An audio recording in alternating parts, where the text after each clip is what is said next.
आज आपण जात आहोत एका नवीन स्पेशल ठिकाणी. गुजरातमध्ये येते आणि उच्छल तालुक्यात आणि तापी डिस्ट्रिक्टमध्ये येतं. तर आपण जाणार आहोत तिथे काय लपलेलं ठिकाण आहे ते बघणार आहोत. आणि ते ठिकाण जे आहे ते माझ्या मित्रांनी स्पेशल सजेस्ट केलेलं आहे. तर बघू, मलाही माहिती नाही. व्हिडिओ खूप इंटरेस्टिंग राहणार आहे. व्हिडिओमध्ये बनवून राहा. पुढे काय बघायला मिळतं आपल्याला नक्की बघू आपण. तर पुढे ज्यांनी मला लोकेशन सजेस्ट केले तो माझा मित्र पुढे थांबलेला आहे माझी वाट बघत. आणि त्याला भेटू आपण पुढे आणि व्हिडिओमध्ये बनवून राहा. खूप छान असं लोकेशन आहे. तर काय आहे काय नाही मला पण नाही माहिती. तर बघा, आपण निघालेलो आहे नंदुरबारपासून जवळपास 50 किलोमीटरच्या अंतरावर आहे लोकेशन ते. तर बघू पुढे काय आहे. धानोरा मार्गे आपण जात आहोत. तर मी आता तुम्हाला सांगितलं होतं का माझा मित्र वाट बघतोय पुढे. तर त्या लोकेशनला पोहोचलेलं आहे. सो मीट माय बेस्ट फ्रेंड कल्पेश गावित आणि त्याच्यासोबत त्याचे मित्र पण आलेले आहे. तर कुठे जाणार आहे कल्पे आपण? आपण जाणार आहे धारेश्वरवरून वडवान गावाचं नाव आहे तिथे. वडवान गावाला जाणार आहे आपण. तिकडे काय तापी रिव्हर आहे का? तापी रिव्हर आहे, एकदम होडी वगैरे असते, एकदम मस्त व्ह्यू पॉइंट आहे तो. तर व्हिडिओमध्ये बनवून राहा. चला आपण जाऊ डायरेक्ट लोकेशनला आणि तुम्हाला तिथून कसा काय व्ह्यू आहे आणि काय आहे तिथे तर बघू आपण तिकडे काय सिक्रेट लोकेशन आहे. तर निघालोय आपण इकडे वडवान गावाला. तर डायरेक्ट आपण लोकेशनलाच बघू आता काय सिक्रेट लोकेशन आहे. तापी रिव्हर वगैरे आहे तिकडे, म्हणे बोटिंग पण आहे आणि बघू.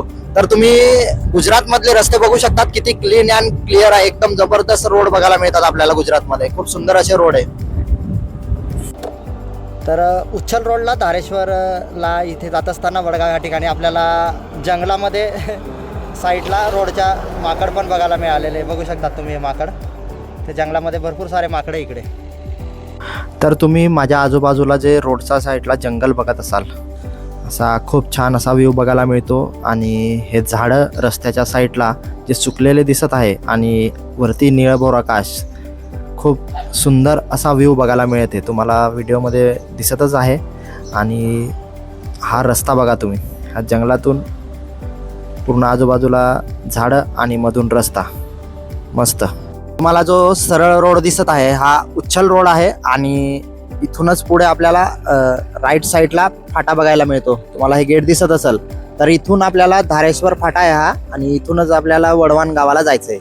फाट्यावरून पुढे निघालेलो आहे. तर असा काय आपल्याला रस्ता बघायला मिळतो. तर इथेही पूर्ण जंगलच आहे आजूबाजूला. तर जंगलामधूनच रोड आहे. आता तिथे गेल्यावर बघू किती जंगल आहे काय आहे लोकेशनला. रोड बघू शकतात मित्रांनो तुम्ही. खूप छान असा रोड बघायला मिळतो आपल्याला.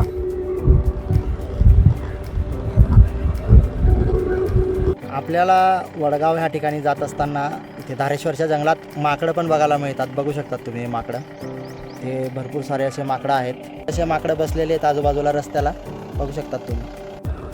तर जवळपास आपण 3-1 किलोमीटर येऊन गेलेलो आहे. धारेश्वर फाट्यावरून 5 किलोमीटरच्या अंतरावर वडवान म्हणून गाव आहे. तर तिथे लोकेशन आहे. तर आपण आता 3 किलोमीटर येऊन गेलेलो आहे. आता 2-1 किलोमीटर आहे बाकी. आणि इथूनच थंड हवा लागायला सुरुवात झालेली आहे. कारण तापी नदी जी आहे ती खूप जवळ आहे इथून. आणि तो तापी नदीचा किनारा असल्यामुळे आपल्याला थंड हवा बघायला मिळते. धारेश्वर फाट्यावरून पुढे आलो आणि जुना वडवान गावामध्ये लागून गेलेलो आहे. तर आपल्याला इथे 2 फाटे बघायला मिळतात, एक राईट साईडला आणि एक स्ट्रेट. तर आपल्याला राईट साईडला न जाता सरळ जायचे. तर जाऊ आपण पूर्ण तिकडे तापी रिव्हर जवळ सरळ. आलो पुढे थोडं आणि तुम्ही इथून आता जो नजारा दिसणार आहे तो बघा, तापी नदीचा नजारा. खूप सुंदर असा नजारा बघायला मिळालेला आपल्याला. आपण आता पोहोचून गेलेलो आहे लोकेशनला वडगाव या ठिकाणी. आणि समोर जो तापी रिव्हर दिसत असेल तुम्हाला, ती सुंदर, जसं की आपण नेहमीच नर्मदा नदीजवळ फिरत असतो तसंच आज आपण तापी नदीला आलेलो आहे. आपण नेहमी तर नर्मदा नदीमध्येच फिरतो, पण सध्या आपण आता आलेलो आहे तापी नदीला. बघू शकतात तुम्ही किती सुंदर नजारा बघायला मिळालेला इथून. आणि इथे बोटिंगसाठी पण बोट वगैरे ठेवलेले आहे. मासेमारी पण होत असते. स्वागत आहे मित्रांनो अमोल वळी व्लॉग्समध्ये. आज आपण एका स्पेशल ठिकाणी आलो आहे, जुनी वडवान ह्या ठिकाणी. तर हे जे गाव आणि हे जे लोकेशन आहे हे तापी जिल्ह्यात आणि उच्छल तालुक्यात येतं. आणि माझ्या मागे जर तुम्हाला दिसत असेल तर ही तापी रिव्हरचं बॅकवॉटर आहे. तर आज आपण इथे तापी रिव्हर एक्सप्लोअर करणार आहोत. फायनली आपण लोकेशनला पोहोचून गेलेलो आहे, जुनी वडवान ह्या गावाला. तर माझ्या मागचा जो व्ह्यू बघत असाल तुम्ही, तर हे तापी नदीचं बॅकवॉटर आहे आणि हेच पाणी इथून माझ्या राईट साईडला उकई डॅमला, तुम्हाला माहिती ऐकलं असेल तुम्ही उकई डॅम म्हणून, तर उकई डॅमलाच हे पाणी जॉईंट आहे.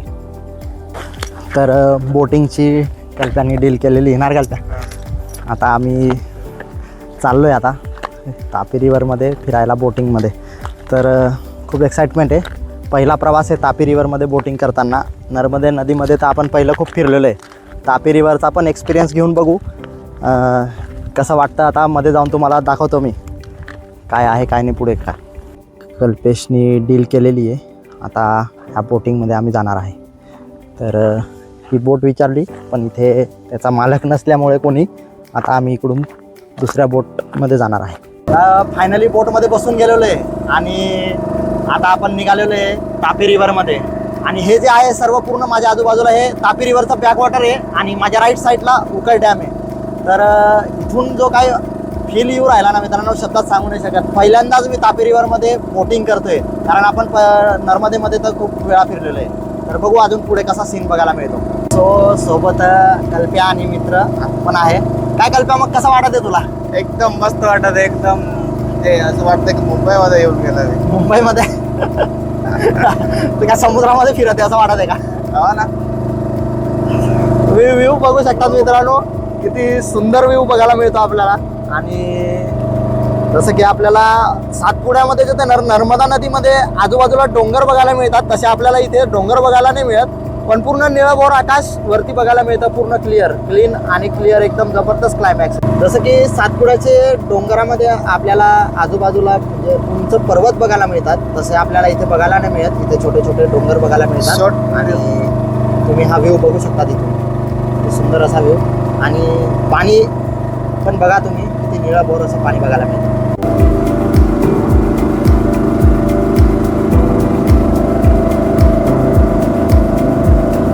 तर इकडे आल्यानंतर आपल्याला फक्त हे बोटिंग वगैरे आणि इथे तापी रिव्हरचा आजूबाजूचा नजारा तोच आपल्याला एक्सप्लोअर करायला मिळतो. इथे काही विशेष दुसरं काही नाही, दुकान वगैरे असं काहीच नाही. तर आपल्याला असं काही आपल्याला नजारा बघायला मिळतो इथे आल्यानंतर. बोटमध्ये पेट्रोल कमी असल्यामुळे आपण पुन्हा किनाऱ्याला जात आहोत आणि तिथून आपण समोर जे तुम्हाला लोकेशन दिसत असेल, झूम करून दाखवतो तुम्हाला मी. इकडे जाणार आहोत आपण आणि तिथे काय आहे ते बघणार आहोत. तर कल्प्याने अजून एक लोकेशन सांगितलेलं आहे इथे. कुठे रे कल्प्या? तिकडे दिसते ना त्या बॅक साईडला, त्या साईडला जायचंय आयलंड आपल्याला. आहे, इथून दिसत नाही. इथून कल्प्या म्हणतोय का समोर जे टेकडी दिसत आहे त्याच्या बाजूला बॅक साईडला एक आयलंड सारखे आहे. तर तिथून काय नजारा दिसतो आपल्याला तो बघायला जात आहे. तर चला मग. तुम्हाला हे बगळे दिसत असतील, किती छान किनाऱ्याला बसलेले आहे. आणि हे बगळे मासे पकडण्यासाठी स्पेशली इथे त्यांचा सापळा रचून बसलेले आहे लपून, आणि त्यांना मासा दिसताच ते अटॅक करत असतात. तर भर दुपारी आल्यामुळे आम्हाला इकडे जास्त काही म्हणजे रहदारी बघायला मिळत नाही, पण संध्याकाळच्या आणि सकाळच्या वेळेला इथे भरपूर सारे मासेमारी करणारे इथे गावकरी असतात. आणि सकाळी खूप पहाटे जातात, तांगडं टाकतात आणि मासेमारी करत असतात. आणि संध्याकाळच्या वेळेला ते तांगडे काढून मासे घेऊन येतात आणि इथलच्या लोकल ठिकाणी गावामध्ये ते मासेमारी करून आणलेले मासे जे असतात ते विकत असतात. किनाऱ्यावरती पूर्ण असं बघू शकतात तुम्ही, हे शंख शिंपले असे पडलेले आहेत पूर्ण आजूबाजूला. ह्या पूर्ण पसरलेल्या जागेवरती पूर्ण म्हणजे असं शंख शिंपले पडलेले आहेत. तर त्या लोकेशनला आपण आता निघालेलो आहे. आता तिकडे जाऊन बघू तिथून कसा तापी नदीचा जो व्ह्यू आहे तो कसा बघायला मिळतो आपल्याला. तिथे काय काय आहे अजून तिकडे जाऊनच बघू. आता चला. ते जरा ऊन असल्यामुळे आपल्याला गाडीवर असं फिरून लांब असल्यामुळे गाडीवर जावं लागत आहे, नाही तर आपण पाय गेले असते, पण आता सध्या आपण गाडीवर जात आहे. त्या बाजूला जाण्यासाठी खूप अडचण येत आहे आपल्याला, कारण तुम्हाला दाखवतो मी. इकडे पूर्ण पाणी आलेलं आहे आणि चिखल असल्यामुळे गाळ असल्यामुळे इथून गाडी जाऊ शकत नाही आणि इथे पाईपलाईन आहे तर इथून गाडी नाही टाकू शकत. तर आपण गावातून त्या बाजूने फिरून असं जाणार आहे.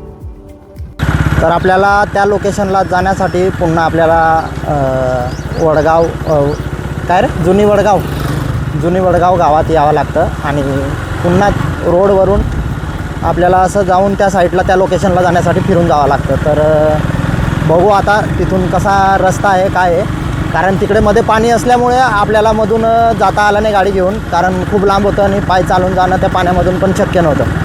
तर गाडीवर जातो आपण.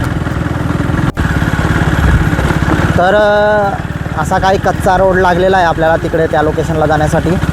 आता पुढे रोड कसा आहे काय माहिती नाही आपल्याला, पण शेतामधूनच मला तरी वाटतं शेतामधूनच असेल, कारण चारी बाजूनी पाणी आहे तिकडे तापी नदीचं. तर रोड पुढे जाऊन बघू आता अजून कसा आहे. इथून तर आता कच्चा लागला आहे, पुढे जाऊन शेतामधून बघू कसा रोड आहे. तर आपण आता जवळ आलो आहे त्या लोकेशनला. असा काही रस्ता आपल्याला शेतामधून जायला बघायला मिळतो, कारण एवढ्या जवळ असून आपल्याला तिथून अशी गाडी नाही टाकता आली. पूर्ण गावातून फिरून आणि त्या साईडला जावं लागतं गाडीवर. तुम्हाला जे लोकेशन दाखवलं होतं तिकडून, तर त्या लोकेशनला पोहोचून गेलेलो आहे. तुम्ही बघू शकतात माझ्या लेफ्ट साईडचा नजारा. तर असा काही नजारा आपल्याला इकडून बघायला मिळतो तापी नदीचा. खूप छान असा व्ह्यू बघायला मिळालेला आपल्याला. इथे संध्याकाळचा सनसेट खूप सुंदर असतो म्हणे, पण आपल्याकडे तेवढा वेळ नसल्यामुळे आपण दुपारी झालो, कारण जायचं आहे ते लग्न अटेंड करायसाठी. त्याच्यामुळे आपल्याला काही थांबता येणार नाही. तर लोकेशनवरून पोहोचून आता जवळून आपल्याला कसा नजारा बघायला मिळतो बघू. पूर्ण चारी बाजूनी पाणीच आहे इकडे तापी नदीचं आणि तुम्ही बघू शकतात. तर आपल्याला त्या बेटवर जायचं होतं, पण सॅड पॉईंट हा आहे का इथे एकही बोटवाला उपलब्ध नाही आता सध्याला, आणि तिथे पाण्यामधून पाय काय जाता येणार नाही. तर तिकडे काय आपल्याला जायचं होतं, तिकडे जाता येणार नाही. तर इथूनच आपण बघून घेणार आहे. असा काही तुम्हाला व्ह्यू बघायला मिळतो आणि संध्याकाळचा सनसेट खूप जबरदस्त असतो इकडे. तर आपण पहिलं पण त्या लोकेशनला होतं, तिकडे पण असं शंख शिंपले पडलेले होते आजूबाजूला, आणि इथेही आपल्याला असेच काही पूर्ण ह्या एरियामध्ये असे काही शंख शिंपले बघायला मिळतात. पूर्ण हे पावसाळ्यामध्ये पूर्ण पाणी भरलेलं असतं. तुम्हाला हे जे डोंगर दिसत आहे छोटंसं, तर हे इथपर्यंत पूर्ण पाणी भरलेलं असतं. आणि आता सध्याला पाणी इथे एवढं पूर्ण असं खाली उतरून गेलेलं आहे, कारण आता उन्हाळा असल्यामुळे. जवळ आल्यानंतर आपल्याला असं काही दगडं पडलेले दिसतात. आता इथेच आहे ते, बाकी आजूबाजूला तर कुठे दगडं दिसले नाही मला. आणि तुम्ही हे किनाऱ्याला बघू शकतात. इथून असं काय आपल्याला नजारा जो आहे तो बघायला मिळतो. आणि समोर हे तुम्हाला बॉटल दिसत असेल, तर हे मासे मारण्यासाठी ते तांगडे लावलेले आहे, त्याचं ते निशाणी केलेली ती, तर का तिथे लावलेले आहे म्हणून. ते संध्याकाळला काढणार आहे ते मासे, पण तोपर्यंत काय आपल्याला बघता येणार नाही. पण फक्त आपण तापी नदीचा नजारा बघून घेणार आहे. इथले स्थानिक लोकांची हिंमत आहे. आपण ज्या लोकेशनला जाणार होते, तर त्या लोकेशनला ते चालले आहे. आपली एवढी हिंमत नाही का त्या पाण्यामधून आपण जाऊ, कारण पूर्ण भिजून जाऊ आणि पोहता वगैरे पण येत नाही, म्हणून आपण काय तिकडे जाता येणार नाही. आजचा ब्लॉग आपण इथेच संपवू. तर तापी नदीवरील जुनी वडगाव ह्या गावातील ब्लॉग कसा वाटला नक्की कमेंटमध्ये सांगा. आणि व्हिडिओ आवडला असेल तर लाईक करा आणि चॅनलला सबस्क्राईब करायला विसरू नका. तर भेटू आपण एका नवीन स्पेशल व्हिडिओमध्ये. तोपर्यंत काळजी घ्या, मस्त राहा आणि एन्जॉय करा. धन्यवाद.